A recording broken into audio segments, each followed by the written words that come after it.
Bonjour à tous, je suis Sami Rebah, professeur de sciences de la vie et de la Terre. Je vais vous présenter aujourd'hui un contenu qui fait partie du thème 4, la neurophysiologie. Ce chapitre s'intitule « La régulation de la pression artérielle ». Le contenu, il est destiné aux élèves de la 4e année sciences expérimentales et reste valable pour les élèves de la section sport. Ce contenu a été préparé sous l'assistance de Madame Jbara Sondes, inspectrice générale des écoles préparatoires et des lycées. Nous aurons à travailler ensemble les activités du manuel scolaire. À vos manuels donc. Le système cardiovasculaire chez l'homme comprend le cœur et l'ensemble des vaisseaux, artères et veines et des capillaires. Lorsqu'une artère est sectionnée, le sang jaillit. Il y circule donc sous une pression supérieure à la pression atmosphérique. Le jaillissement du sang consécutif à la section prouve qu'il est soumis à une pression au sein des artères, d'où l'expression de pression artérielle. Si l'artère sectionnée est proche du cœur, le jet de sang est saccadé. Le courant sanguin se trouve donc sous un régime de pression variable. La pression artérielle est donc la pression exercée par la circulation du sang sur la paroi interne de l'artère. Pour mesurer la pression artérielle, on utilise un brassard et un stéthoscope. On gonfle le brassard à une pression supérieure à la pression artérielle maximale. On décompresse peu à peu l'artère en dégonflant le brassard jusqu'à entendre un premier bruit au stéthoscope. La pression donnée correspond à la pression maximale ou pression systolique. On continue à dégonfler le brassard jusqu'à ce qu'aucun son d'écoulement sanguin n'ait écouté. La valeur relevée sur le manomètre en ce moment correspond à la pression minimale ou pression diastolique. La pression artérielle oscille entre deux valeurs. La pression maximale ou systolique obtenue au cours de la contraction des ventricules. Valeur normale 120 à 130 mm/Hg. Et la pression minimale ou diastolique obtenue au cours de la diastole ou relâchement général. Valeur normale 80 mm/Hg. La pression artérielle dite normale, représentée ici en vert, est 120-80 mm/Hg.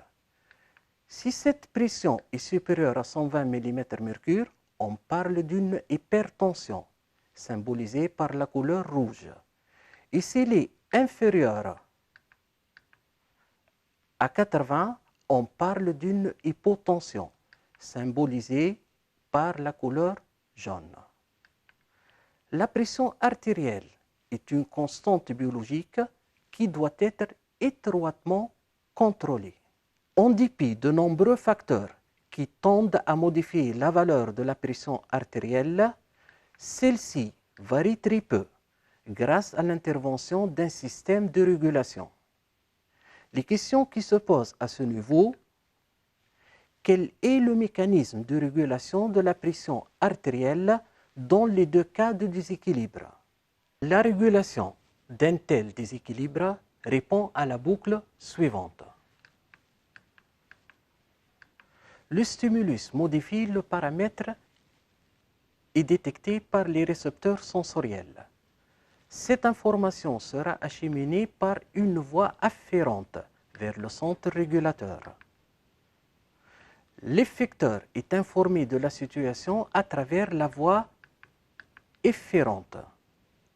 Il réduit l'intensité de la stimulation et rétablit l'homéostasie, donc retour à la normale. Afin de comprendre comment se fait cette régulation, je vous présente brièvement le système cardiovasculaire et l'ensemble de ses nerfs. On reconnaît le cœur, quelques vaisseaux sanguins, la crosse aortique, la carotide et le sinus carotidien. De la crosse aortique émerge une paire de nerfs de sillon. Du sinus carotidien émerge une paire de nerfs de Hering. Au niveau du bulbe rachidien, on reconnaît un centre bulbaire, le centre du noyau du nerf 10 et le centre vasomoteur. On reconnaît le nerf 10. Le centre bulbaire est relié au centre vasomoteur par un interneurone inhibiteur. Plus loin dans la moelle épinière, on reconnaît le centre médulaire, par où émergent les fibres sympathiques qui font relais au niveau de la chaîne latéro-vertébrale avec d'autres fibres sympathiques. Les vaisseaux sanguins sont aussi innervés par des fibres sympathiques, ainsi que la glande surrénale à travers le nerf splanchnique. Nous allons comprendre ensemble le mécanisme de régulation de la pression artérielle dans le cas d'une hypertension. Pour cela, on va traiter ensemble l'activité 3 de la page 232 et 233 de votre manuel scolaire. Cette activité vous propose une série d'expériences et les résultats correspondants qu'on va analyser et dans le but de tirer des conclusions. Expérience numéro 1. Des ligatures isolent la région du sinus carotidien et d'une carotide externe. Du liquide physiologique est injecté dans cette zone isolée. Résultat, hypertension dans cette zone localisée, ralentissement du rythme cardiaque et diminution de la pression artérielle générale. On conclut qu'il existe des récepteurs sensibles à la variation de la pression sanguine, situés dans la région du sinus carotidien.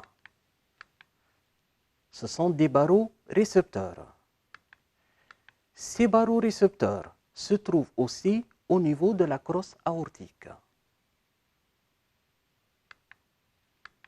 Deuxième expérience. On injecte un volume croissant de liquide physiologique au niveau du sinus carotidien et on enregistre les PIA sur le nerf de Hering. La fréquence des PIA augmente avec le volume injecté.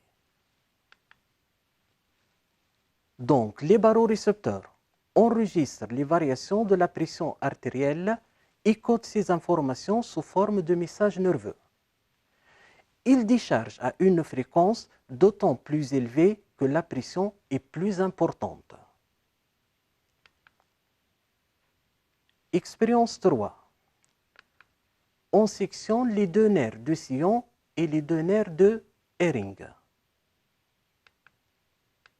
Résultat, une tachycardie ou augmentation du rythme cardiaque, une augmentation de la pression artérielle et une vasoconstriction.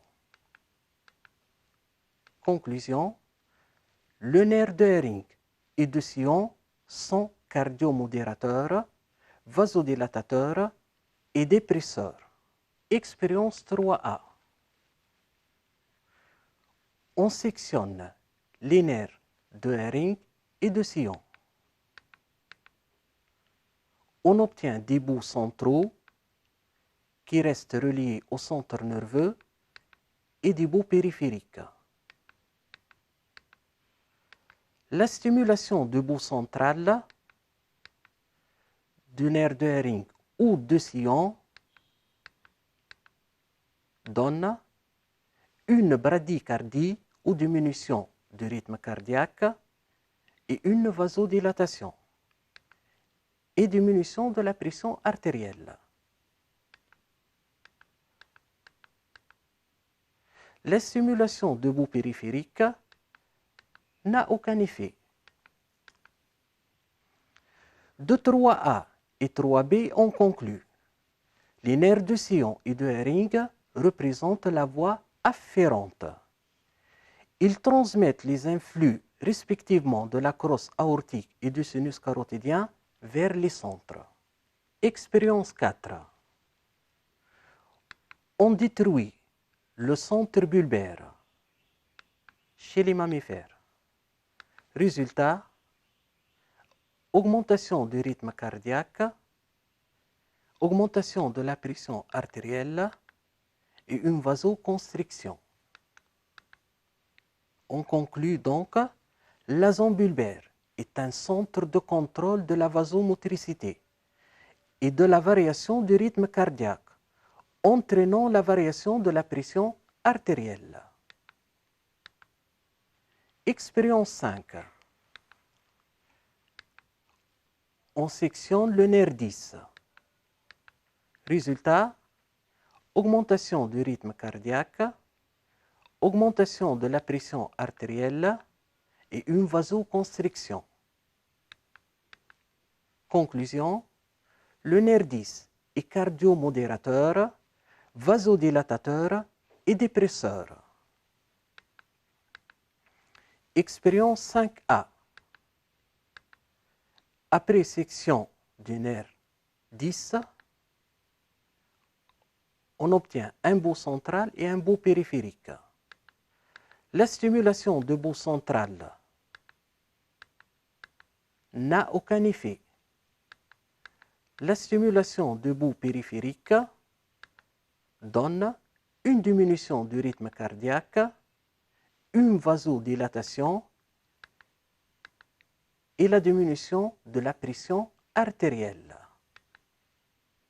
De 5A et de 5B, on conclut que le nerf 10 représente une voie efférente.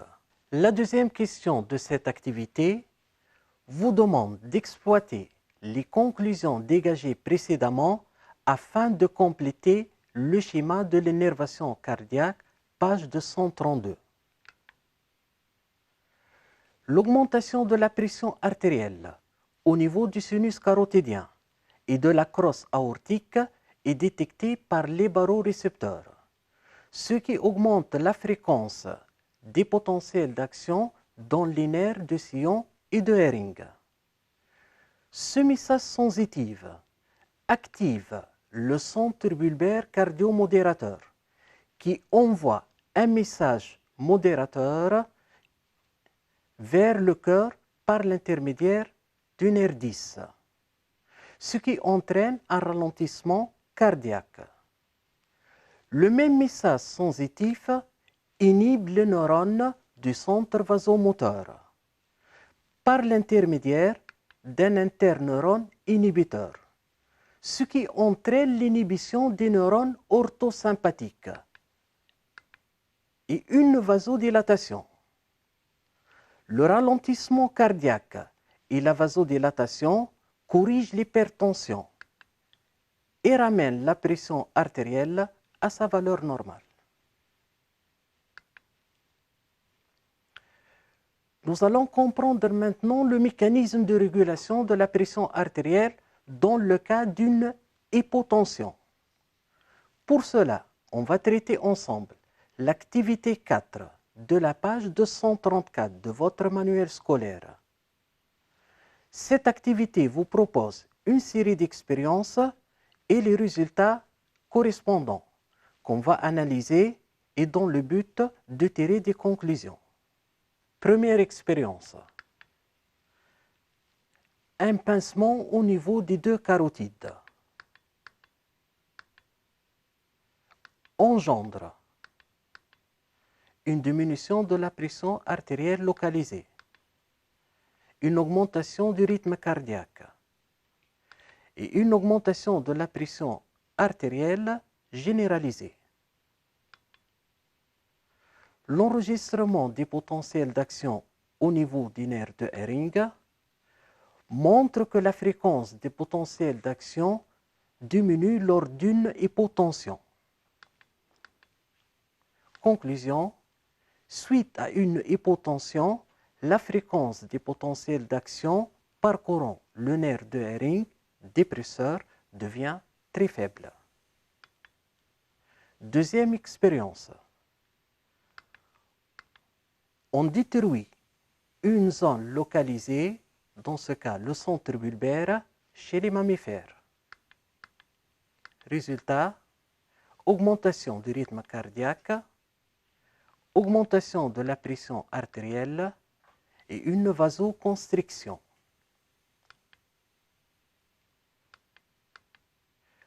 En plus, il y a une augmentation de la sécrétion d'adrénaline par la médullo-surrénale.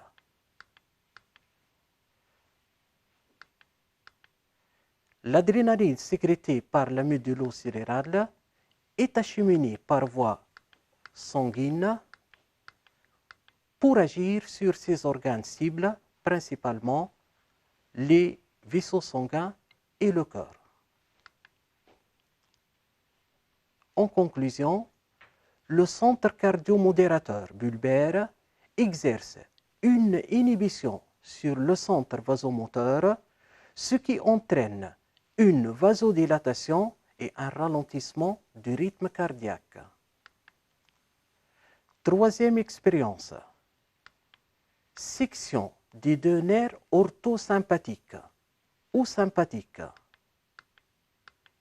Résultat, diminution du rythme cardiaque, une vasodilatation et diminution de la pression artérielle. Donc, les nerfs orthosympathiques stimulés transmettent un message cardio-accélérateur et vasoconstricteur. Expérience 3A. On stimule le bout central des fibres sympathiques. Résultat, aucun effet sur le cœur et les vaisseaux sanguins et la pression artérielle. Expérience 3B. La stimulation du bout périphérique des nerfs sympathiques engendre une augmentation du rythme cardiaque, une augmentation de la pression artérielle et une vasoconstriction. De 3A et 3B, on conclut les nerfs orthosympathiques constituent une voie efférente. La deuxième question de cette activité vous demande d'exploiter les conclusions dégagées précédemment afin de compléter le schéma de l'énervation cardiaque, page 232. Dans le cas d'une baisse de la pression artérielle dans le sinus carotidien et de la crosse aortique, suite à une hémorragie par exemple, la fréquence des potentiels d'action parcourant les nerfs dépresseurs, Hering et sillon, devient très faible. L'inhibition du centre vasomoteur par le centre cardio-modérateur est levée. Il envoie alors par les fibres orthosympathiques un message stimulateur au cœur qui accélère son rythme et provoque également la vasoconstriction. Il stimule aussi la médullo-surrénale par l'intermédiaire du nerf splanchnique. Cette glande libère une hormone, l'adrénaline, qui provoque la vasoconstriction et l'accélération du rythme cardiaque. Ces deux effets, vasoconstriction et accélération du rythme cardiaque, corrigent l'hypotension initiale et ramène la pression artérielle à sa valeur normale. La question qui s'impose, quel est le mode d'action du système nerveux sur le cœur? Pour répondre à cette question, on va se référer à l'expérience de Louis. En 1921, Louis a opéré sur 2 cœurs de grenouille, A et B, in situ, montés en cascade, communiquant par une canule de perfusion et reliés chacun à un cardiographe. Le cœur A, perfusé par un liquide physiologique, a conservé un fragment du nerf vagosympathique. Le cœur B est totalement dénervé.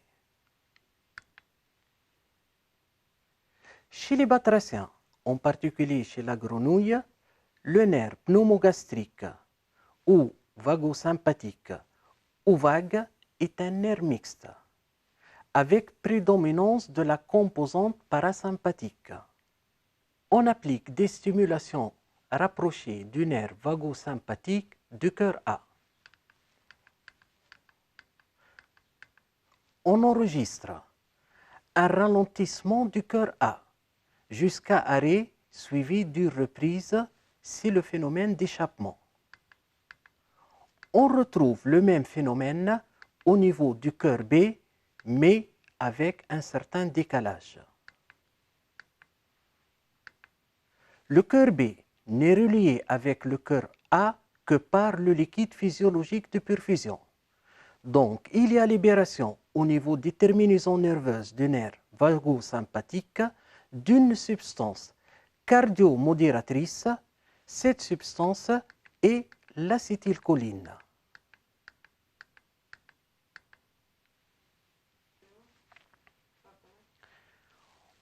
On reprend l'expérience de tout à l'heure, mais après avoir ajouté au liquide de perfusion un poison nommé l'atropine, ayant la spécificité de bloquer l'activité des fibres parasympathiques.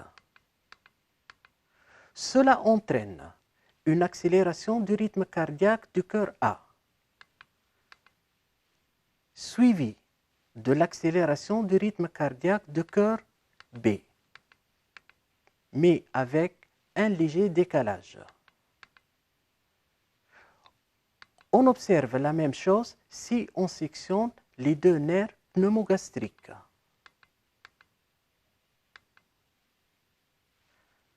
Les terminaisons nerveuses des fibres sympathiques du nerf vagosympathique libèrent une substance qui a un effet cardio-accélérateur. Cette substance est le neurotransmetteur noradrénaline, qui a les mêmes effets que l'adrénaline. Récapitulons, l'acétylcholine et la noradrénaline sont de véritables intermédiaires entre les terminaisons des fibres nerveuses parasympathiques et sympathiques et les cellules musculaires cardiaques. Ces 2 substances sont appelées des médiateurs chimiques ou neurotransmetteurs. Leur action est fugace et transitoire, car aussitôt libérés, ils sont inactivés par des enzymes de dégradation spécifiques. La régulation nerveuse est une régulation à court terme. Si l'agent agresseur se poursuit, une régulation à moyen et à long terme se déclenche. Il s'agit d'une régulation hormonale. Pour la mettre en évidence, on travaille l'activité 6, page 236. Première expérience. On injecte l'adrénaline à une concentration de 4 microgrammes par kilogramme chez un lapin. On enregistre une augmentation du rythme cardiaque, une augmentation de la pression artérielle et une vasoconstriction. L'adrénaline a un effet cardio-accélérateur et vasoconstricteur, d'où l'augmentation de la pression artérielle.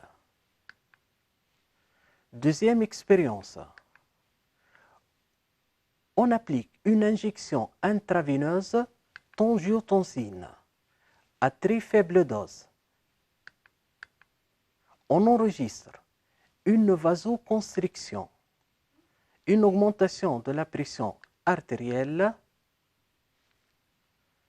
Donc, l'angiotensine agit sur la vasomotricité des vaisseaux sanguins, entraînant une vasoconstriction. Troisième expérience. Une tumeur ou une hypertrophie des glandes surrénales engendre une accumulation excessive des ions Na+ dans l'organisme, entraînant une hypertension. La corticosurrénale sécrète une hormone, l'aldostérone, qui agit au niveau des reins et qui augmente la réabsorption du Na+, d'où l'augmentation de la volumie, donc la pression artérielle. Expérience 4. On injecte des extraits post-hypophysaires à un lapin. Cela induit une augmentation de la rétention d'eau dans l'appareil circulatoire et une élévation de la pression artérielle. L'hypophyse postérieure agit par voie sanguine en sécrétant l'ADH qui, en augmentant la réabsorption d'eau au niveau des reins, accroît la pression artérielle. Récapitulons. Le foie sécrète l'angiotensinogène. Le rein sécrète la rénine. La rénine transforme l'angiotensinogène en angiotensine, qui agit sur les vaisseaux sanguins et donne une vasoconstriction, d'où l'augmentation de la pression artérielle. L'angiotensine agit aussi sur les corticosurrénales qui sécrètent l'aldostérone. L'aldostérone agit sur les reins et augmente la réabsorption de sodium, d'où l'augmentation de la volumie, donc de la pression artérielle. Dans le cas de stress ou de forte émotion, il y a sécrétion d'adrénaline qui accélère le rythme cardiaque et assure une vasoconstriction, d'où l'augmentation de la pression artérielle. L'hypothalamus agit sur l'hypophyse qui sécrète l'ADH, hormone antidiurétique. L'ADH augmente la réabsorption de l'eau au niveau des reins, d'où l'augmentation de la volumie, donc augmentation de la pression artérielle. À partir des informations précédentes, on va présenter sous forme d'un schéma fonctionnel les interactions qui résument la régulation neuro-hormonale de la pression artérielle. Sous l'effet des stimuli internes et externes, le cortex cérébral agit sur l'hypothalamus, qui agit à son tour sur le centre cardiovasculaire. Les variations de la pression artérielle seront détectées par les barorécepteurs du sinus carotidien et de la crosse aortique. Un message nerveux sensitif sera acheminé par la voie afférente vers le centre cardiovasculaire et plus précisément le centre bulbaire, qui agit sur le cœur par la voie efférente du nerf 10. Le centre cardiovasculaire agit aussi sur le centre médulaire à travers les fibres sympathiques pour agir sur le cœur, les vaisseaux sanguins et la glande surrénale. L'hypothalamus agit sur l'hypophyse qui sécrète l'ADH.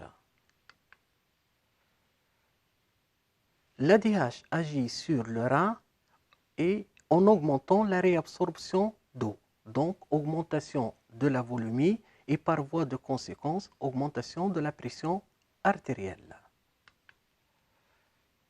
Le rein sécrète la rénine, le foie sécrète l'angiotensine.